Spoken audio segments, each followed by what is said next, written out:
afternoon and welcome. It's Friday, July 17th, and this is Music Cities Together Live, a weekly interview program hosted by Music Cities Together. Music Cities Together is a partnership between the Music Policy Forum and Sound Music Cities. We're thrilled that you're spending some of your Friday with us. We have a really fantastic program today, and we can't wait to get into the conversations. Before we begin, as always, we want to send our huge thanks out to Georgetown University for letting us partnering with us in terms of the Zoom platform, our remarkable producer, Alex Dolvin, who is keeping things working behind the scenes, and again, all of the panelists and attendees that make this program what it is. For those of you who have not had a chance to join us before, we're going to have conversations on a variety of topics related to what's happening in the music community.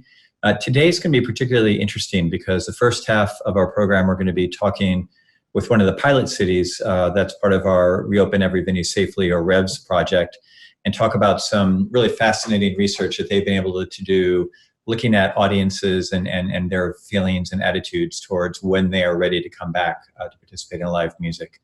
And then we're going to really open up into a really interesting, very broad conversation that is certainly relevant in terms of what's happening with the shutdown during the pandemic, but also touches on much broader issues related to the structures of the music industry, how we think about the evolution of culture, how that fits into kind of the broader musical context, and the role of education and research in that entire dynamic. So it's going to be a fun kind of mix of conversations today.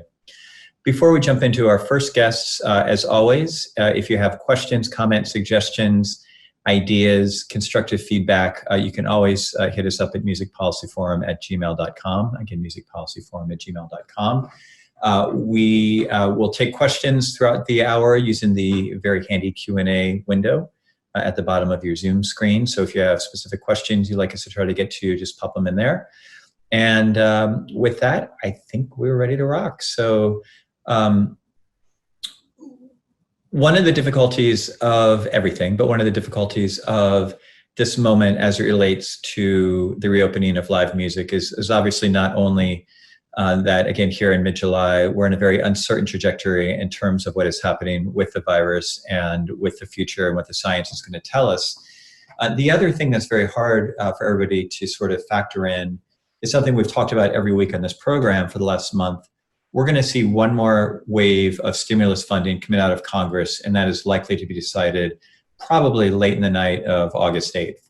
And again, very rarely in the music community do we have a very pure binary sort of if-then scenario.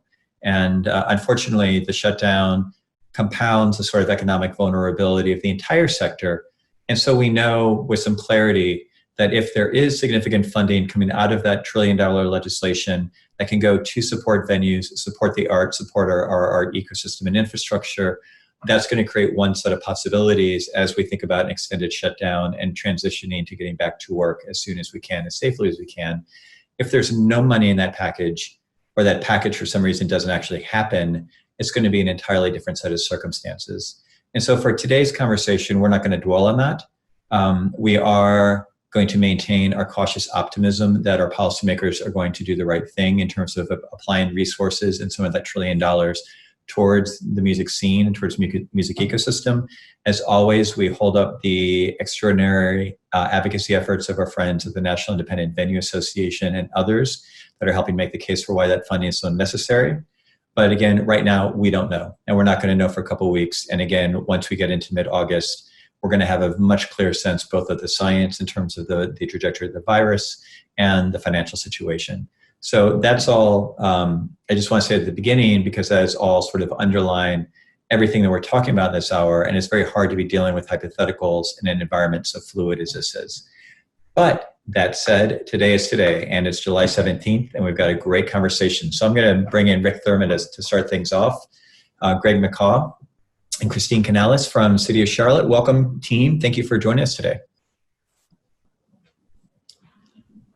Hey, thank you for having us. Of course. Rick, you were with us in one of our first Music Cities Together Live programs, but for the audience members who weren't part of that or didn't have a chance to join that day, could you start with just some big picture framing and also introduce the rest of today's guests, from your team, in terms of what should we know about the Charlotte music scene? What should we know about the work that the community has undertaken the last couple of years? And how does that sort of influence how you got to the point you all are at today? Sure. So introduction-wise, we have Kristine Canales, and she is the Director of Research at Charlotte Center City Partners, which is where I work. And we are a nonprofit that does economic and community and cultural development for Charlotte Center City area. And then we have Greg McCraw, who is a partner in one of I think our largest independent venue, the Neighborhood Theater. He also promotes and book shows all over town and has been doing this work probably longer than he cares to admit. Yes. And so just broadly speaking, that we launched an initiative called Music Everywhere CLT, and we launched that, maybe two and a half years ago at this point. The Charlotte music scene and ecosystem, I would say, especially as I've learned a lot about those around the country, is it's sort of it's rich, it's diverse, there's a lot of talent, there's some great spots. It is not necessarily as well known as it could be around the country, and there's also we're lacking, I would say, a lot of the sort of music scene ecosystem infrastructure that exists in cities that are known perhaps better as music cities. So that's what the initiative is. It's this, it's long-term, it's a civic initiative, it's economic development, and it's focused on the music scene and the economy. So it's about building that infrastructure that a great scene can then flourish on top of. Yeah. And, we always, and every week in this program, we like to talk about what was this year going to be? We all, all of us who are doing this work and are part of this program, we're all in triage mode and responding to a crisis, but we have all done this work for a long time because we have things we've been trying to build and things we've wanted to put into motion. And could you all speak, or any of you speak a little bit about what 2020 is supposed to be like, just so we have a sense of where you're moving in terms of the regional initiative and what that was going to look like in practicality? Yeah, from the perspective of the initiative, I kind of view the work as sort of in its infancy, adolescent period, and we had worked with Sound Music Cities on a strategy which we had released publicly almost exactly a year ago, and so we were focused on beginning to implement that. And so it was, I would say, kind of two components, internal and external. So internally, we were working on, how do we take this from an initiative to an entity that has a staff person, that has more funding, fundraising, et cetera, so that something can organize this work for the long haul. Externally, a lot of it was focused on bringing people together. It was networking, it was sort of happy hours. It was just because we saw that as we brought people together to develop the work, so for town halls or focus groups, magic happened afterwards. That's when we started to see collaborations happen. People meet each other, understanding, I'm not in this alone. So we were trying to cause more of that to happen, so more of the community could be involved in the work, but also, straight up initiatives like workforce or sort of professional development based on what the research told us was needed. More opportunities for musicians to play around town at different size venues or non-traditional spaces.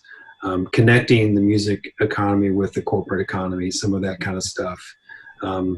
So in some ways, this situation has maybe created some opportunities to do some things that we needed to do. In other ways, we've had to completely put that aside and focus on some sort of immediate needs. Well, it's been awesome to have Charlotte as one of our 11 Revs pilot cities for many reasons. It's certainly been exciting to see cities that have emerging sort of collaborative infrastructure be able to then swing into action and try to activate networks around trying to figure out what to do with this whole question of how can we reopen and what does that look like. Bringing Kristine and Greg in on the research side. So at a point it became clear that you wanted to have a bit of a data-driven sense of what Charlotte area audiences were feeling and how they were thinking about what it would look like to come back to live music. So Could you speak a little bit about, kind of big picture? Why did you decide to do a study or do some outreach, and how did you kind of kick that off and design that? Go for it, Greg. Want me to take that? Yeah. So I have to say, Rick and Charlotte Center City Partners were instrumental in the number that Rick insinuated earlier. I've been doing this 24 years. So it's a long time. And the one thing that Rick really helped bring together was all of the venue owners and operators getting together and talking. That's something that hasn't happened in the 24 years I've been doing this. And it took a crisis. I mean, it's a bit like NEVA, but it took a crisis, but we were all able to sit down together and talk about what needs to be done. The good thing in our meeting yesterday, it even went beyond COVID, looking at things that we can do as a group together in the future once we get through this. But when we met the first time, it was clear, I think everyone on the call wanted to we all want to reopen, but we want to reopen safely. And so that's what drove this survey, this collection of data from all of our fans. And you'll see when we start looking at the data, every venue, and so not every venue in Charlotte has participated as actively as I guess we'd like, but almost 50% have. And everyone has been wonderful about putting the CIVA information. CIVA is the Charlotte Independent Venue Association. No, wait, we don't call it an association. Affiliation, I forget what we call it now. We've changed the name from the very beginning. But everyone's been wonderful about getting this data out, sharing the survey on their socials, sending it out to their email list. And I think that's how we were successful getting such a high response. Mm-hmm. Mm-hmm. It was also to me, it was a good first act for this new CIVA. It was a way to say, like, hey, we're doing this together, and our first act is reaching out to you, to our customers, to our audience. And we felt like it was important to show others, like, hey, this isn't just a thing. Like, they're working together on something that involves public outreach, which I felt was it's a good statement to make about that the alliance is true, if that makes sense. Mm-hmm. Alliance. That's a word I couldn't find. Yeah, but also to the city. I mean, we discussed this. This is information that we want to share with the city so that everyone understands. Again, we want to reopen just like everyone else, but we want to do it safely. Well, I think that's, Greg, I appreciate you saying that, because I think there are two. There's one, kind of long-term structural point, and I'm sort of right with you in terms of how long I've been doing this work, and a challenge in the music community historically is that a lot of decisions get made by feel. So like, I feel like musicians are touring a lot, or I feel like people are selling a lot of merch, or I feel like Spotify is not paying out, and it's always important when you can actually put data behind it to actually get a quantitative sense of what is the actual reality on the ground.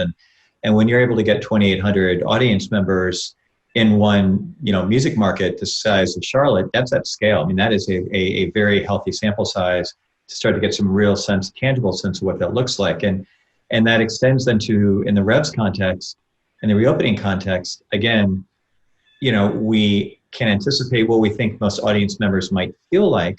But and let's go ahead and go into your data. Alex is going to share his screen and look at some of these slides. It's fascinating to see that you're able to drill down and basically look at either ages or look at people who like to go to different types of venues and really let them drive the conversation in terms of what they want to see and what that's going to mean as tools, not only for kind of city leaders like Kristine and Rick in terms of big picture leadership, but also on a venue side. What are the kind of things that you need to look and see, sort of it from venue management and outreach standpoint? So let's run through these. Do you want to give the audience the good news that you have 55 slides, or should we just let this go through all 55? Sure, and they will all be available for anyone who wants to see them. If you want to discuss them, I'm happy to have a further discussion. We were joking before we started. My background is in science, so I'm the perfect person to be a venue operator. There are multiple PhDs on this panel right now, and I am not one of them. Let's maybe put it that way. So I'm not going to go through every slide. Even I couldn't sit through a statistics lecture this long, but I do want to touch on some of them. So if you want to switch to the next slide, it's just a synopsis. So we collected this data, I think this is important, between June 8th and June 17th.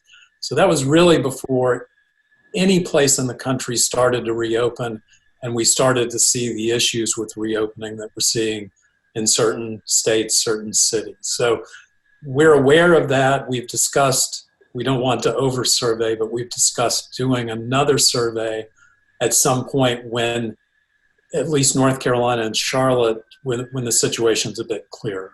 We still don't know when we can reopen, even at limited capacity right now. So I mentioned before, there are 23 venues that we identified. 11 of those participated. And everyone sent out emails to their mailing list and put these on their socials. So we were able to collect data from 2,744 people, which is a large data set. Mm-hmm. If you want to keep flipping through, just the age breakdown, interestingly, so these are reflective of the questions we asked. We had very few respondents over or under 20, which is not surprising. Our drinking age was 21 in North Carolina. I guess it is everywhere. So there probably weren't that many people on our mailing list that were younger. Surprisingly, our largest respondent group was over 56. And you can see it's pretty equal breakdown between 26 up to 55 after that. You can keep going, keep moving. This question we asked, and I left it in just because I think there's one funny thing. We asked everyone if they were music fans or if they were local musicians or if they were both. And I always laugh at the 21 people who were local musicians who are apparently not music fans because they didn't put both. We really didn't. All the venue owners were like, oh, we know exactly who those 21 people are. Yeah, exactly. Anyway, yeah, we didn't do much data analysis on this, but next slide, you can see this is really Charlotte specific, so we won't dwell on it, but these are the venues that we identified as live music venues, and we were able to capture at least by estimate, how many shows people who responded this attended at each venue. And then if you go to the next slide, actually how many of the respondents went to at least a single show at every venue. So you can see there are a handful of venues that really probably contributed the most to this survey, which is, living in Charlotte, not overly surprising. But the Visualite, Neighborhood Theater, Evening Muse, Amos's, Petra's, several of these where we got a lot of the information. And then the next one, again, this is really only relevant to Charlotte, but just to let all the venues know, the people who did attend shows at their venues, how many they actually attended in the course of the year. So you can see a similar breakdown, but some of the venues where people are very loyal customers. Then next slide. And this is all the raw data just based on all the respondents. This is probably the question that if I had to do this all over again, I'd ask a different way. Mm-hmm. We probably had too many categories, and we had an open-ended portion of this question. And so I went back through and reinterpreted some of that open-ended data. But we asked people when they'd be willing to attend a concert again. And remember, this was in early June. So primarily, the answer was immediately. I highly doubt that would be the answer today. But you can see that people are very eager to get back out. And then we had a series of, weeks, months afterwards, and then not until 2021, which had a pretty large response. And then the things that we were able to pull out, a lot of people said it really depends on the data. But we didn't offer that as an answer. If we go back and do it again, I think we'll change and ask some of these things. And a lot of people said not until there's a vaccine. Mm-hmm.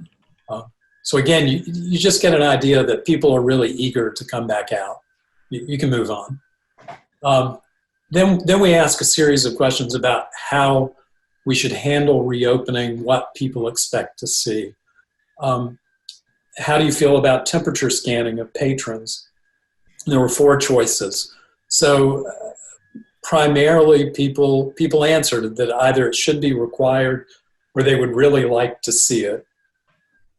This question, again, if I had to redo the survey, I'd limit this to 3 answers, not 4, because we got a lot of doesn't matter. And then we got about 13% of people who said it's a total waste of time. And you'll see that 8 to probably 12, 13% come up a lot as we go through this. And those are the people that just, my impression at least, is just don't care. They want to come out. They don't care what we do. They throw caution to the wind. And we see that number, like I said, right around 10% going through most of these questions. The next one, should patrons be required to wear masks? So again, 12.7% of the people say it's not necessary, but the remainder of the people say either it should be required or it should be encouraged. It's not an option in North Carolina now. We have a mask requirement in North Carolina. So if music venues could open, we would need to require that all patrons wear masks. Yeah, and when we sent the survey out, that mandate had not passed yet. So it was a topic of hot debate at that point in time. Yeah, there was even internally, some of the venue owners were concerned about how to enforce it. And honestly, if you read our newspapers, people are still concerned about how to enforce it. So then the next question, should staff be required to wear masks? That was overwhelming. So patrons, there were far fewer people saying that it should be required, but for our staff, there was an overwhelming response that it should be required. And again, our 10% of the people who just, it doesn't matter. Next question, should venues enforce social distancing? And there was a lot that we could get also out of some of the open-ended questions, but this encouraged more than enforced, and there was concern even among our patrons about how we would be able to enforce this, which is something we as venue operators all share as well. Okay, next one. Should we have touchless bathroom fixtures? Most of the venues that are more rock club-like don't have those now. I think that's probably true across the country. Again, the predominant answer was encouraged. Only about 20% of the people said it should be required. This is an investment for most of us, so that's something that we want to know. And I think for the most part, as venue owners, we're going to do it anyway. We feel like it's the right thing to do.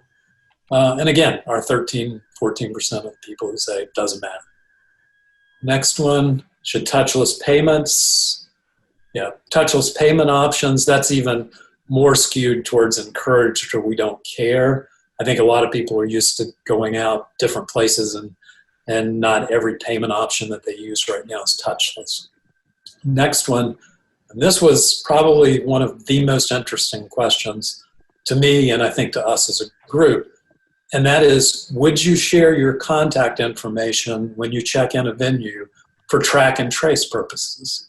And I expected a lot of opposition. And you can see overwhelmingly people said they would gladly do it. Mm-hmm. Some people said they wouldn't really like it. But even now, our people who are sort of our we don't care, only 6% of people said that they would absolutely refuse and walk away. Mm-hmm. Okay, and then if you want to go quickly, and let's not look at all of these, but responses as a function of age. Again, we're able to break this data down. This is probably too busy because of all of the answers. So yeah, yep. Go to temp. You can stop at any one of these. But the point is, we are able to break down these responses by the age of the respondents. We're also able to break down on particular venues to see if there's a difference in how people who might go to a punk rock club in Charlotte versus more of an older sit-down Americana type of room respond. And surprisingly, I wouldn't put much weight at all in the under 20s just because we have so few data points there.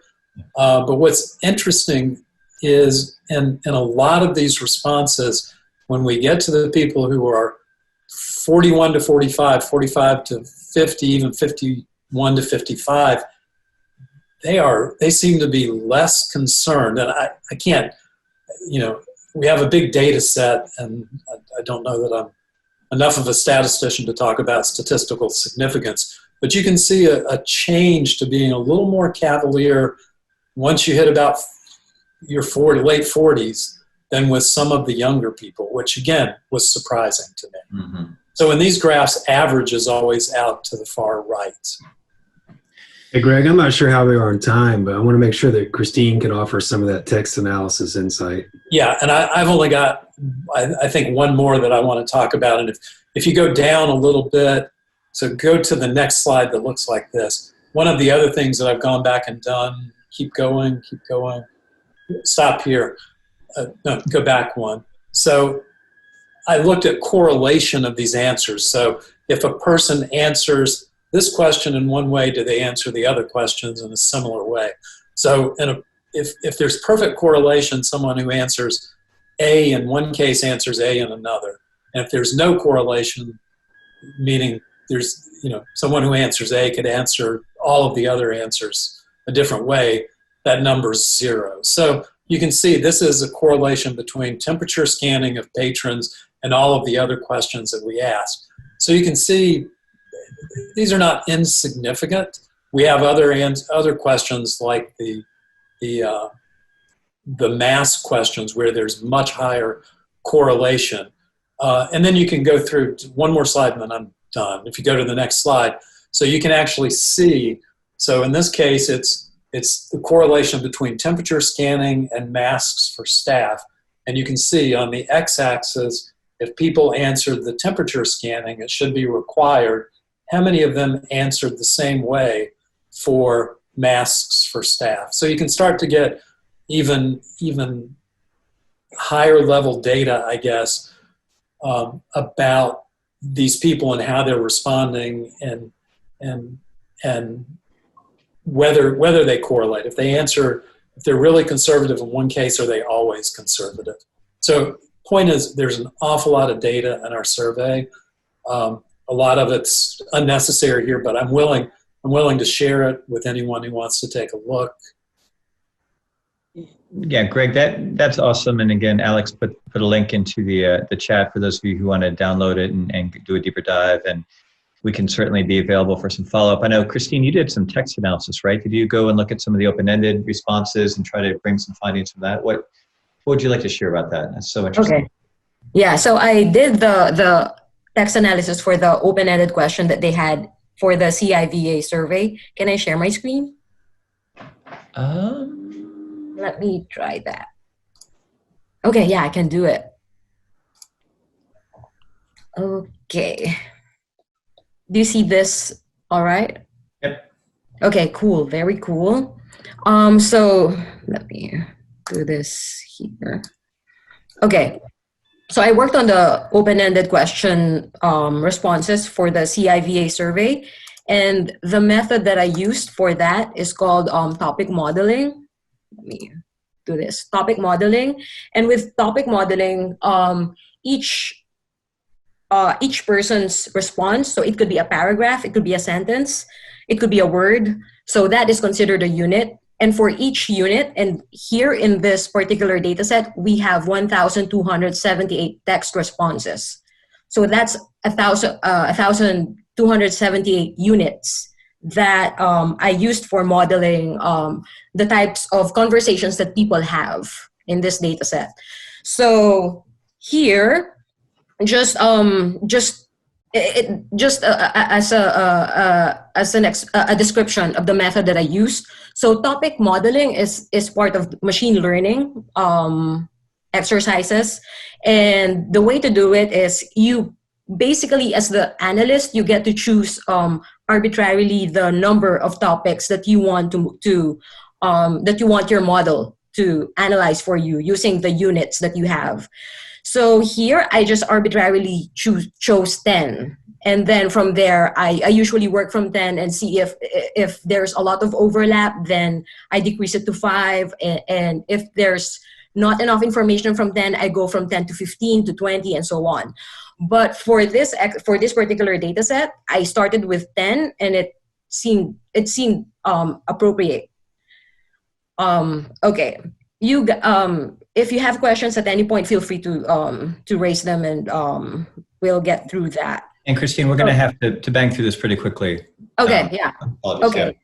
So we have 10 topics here, and as you can see, each circle here is a node, and that is a topic. And each line that connects each node is, it shows you whether topics are correlated with each other.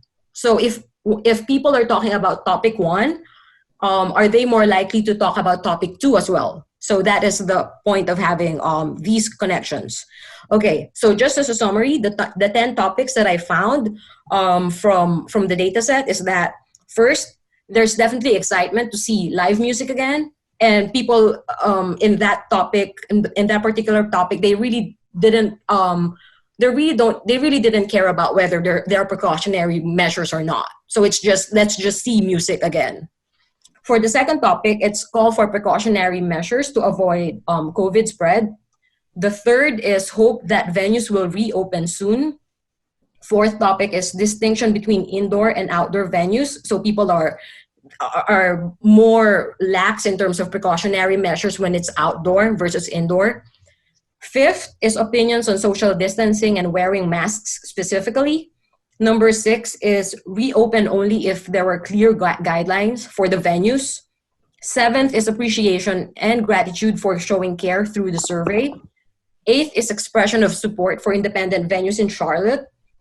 9th is suggestions for staff and venues when they do reopen. And number 10 is general information sharing about COVID. But just to summarize it, like all those 10 topics, these are what they're talking about. Patrons are excited to see live music again, but then there are calls for precautionary measures, specifically for social distancing and wearing masks. And distinctions are made for venues held in indoor venues and outdoor venues. And if you're interested to know how the topic modeling went about, so this is how it usually happens, okay? So for topic 9, it's about suggestions for staff and venues when they do reopen. So you can see this one here, this yellow node here, that is topic 9. And you can see which topic it relates to. So it doesn't relate to all of the other topics. And here, this one here, that's on the right side of it, that is the word cloud. So these are the words that are most used when people are talking about topic 9. This one here, the one on the right, the bottom right, it shows you the representative documents, and you can see here topic probability. So these are ordered in terms of which representative documents have the highest percentage of appearing in this topic 9, in topic 9. And you can see here, this is an actual data point in the data set. So this one, the top, the most likely unit in the data set to appear in topic 9 says that suggestion to set up beer stations in different places around the venue to disperse crowds, and hand sanitizer stations set up in several places. So there's a lot of that you can definitely that we can definitely check out if you're interested. That's amazing. So Kristine, I'm going to have to jump in here. Okay. Greg and Kristine, congratulations to both of you and your teams for doing this work. This is so amazing, and it deserves a much deeper conversation than we're able to give it on this particular program. The ability to, kind of use those networks, to activate your networks, to put together the methodology, to ask the questions, and then to create the snapshot of time, which I would just flag, I think is super fascinating that you were capturing this data right at that post-Memorial Day sort of window when it felt like we had one stage, one sort of trajectory for the pandemic, that maybe it would be fascinating, Greg, I know you said potentially going back in the field at a certain point when maybe it's a different understanding or sense of what is happening in terms of getting back to normal. But it's so helpful and so useful. And thanks to all of y'all for joining us and sharing that data. Again, the slides are in the chat, and if you have follow-up questions, you can chase me, chase Rick, and we're happy to talk about how you could deploy similar data in your community, or just what the findings are, how they can inform everybody's work moving forward. So apologies for cutting this short, but we have a lot to cover today, and I just really appreciate the Charlotte team coming in and spending time with us. So thank you, Rick and Kristine and Greg. Great stuff.